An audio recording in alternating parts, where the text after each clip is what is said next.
Yesterday at a Turning Point Action event, I think Donald Trump accidentally said the truth. You won't have to vote anymore, my beautiful Christians. I love you, Christians. I'm a Christian. Completely disregarding the broader context that he's talking about not having to vote again in 4 more years. I know what people are going to say in defense of the quote. They're going to say he was saying, I'm a Christian, not I'm not Christian.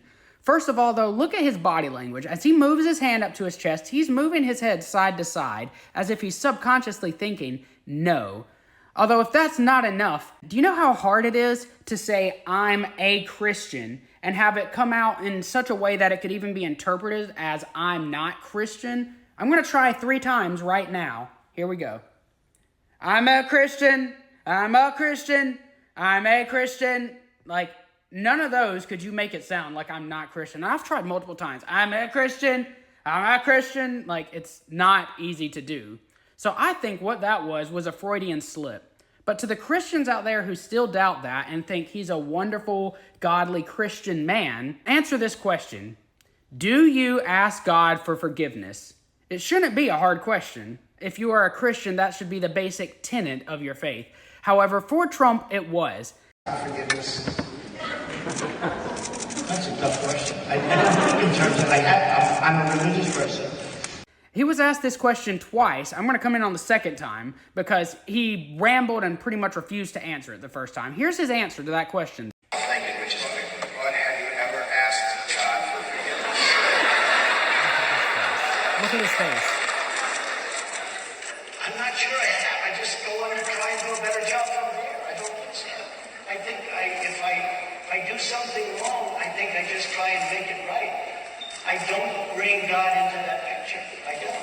Now, when I take, when we go to church and when I drink mother wine, which is about the only wine I drink, and have my little cracker, I guess that's a form of asking for forgiveness. And I do that as often as possible because I feel cleansed. Okay?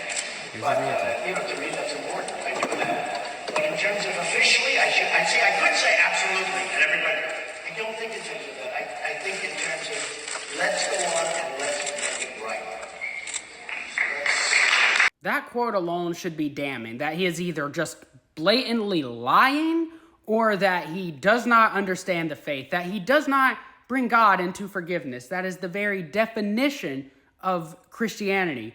That is why Jesus died, and he is denying doing that right there. So that alone should be enough to convince people. And there was an interview where he was asked to name his favorite Bible verse, and he wouldn't name one because he said it was personal to him.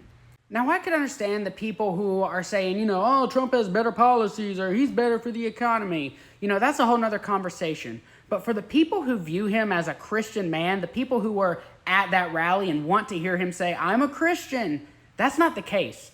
They view him as a good Christian and are openly idolizing him and somehow don't see it. Especially after the assassination attempt, you see stuff like this. Or images like this of Jesus handing Trump the keys to heaven in the form of America or whatever, representing that they see Trump as a savior, a second Messiah. I don't even have words for this one. This is blatant blasphemy. And maybe they'll say, oh, that's not everyone. I don't justify that. I don't think that's okay. It's sacrilegious. But then they will completely ignore or never hear about Trump accepting a menorah from the Israel Heritage Foundation that calls him the Prince of Peace. It's right here below me. Covenant of Peace awarded to Prince of Peace, President Donald J. Trump. Trump had no quarrels with his Christian faith being called the Prince of Peace.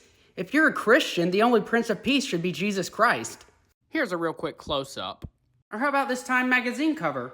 Good picture, if he wins. But here's the edited version Trump posted to Instagram. Look at those devil horns.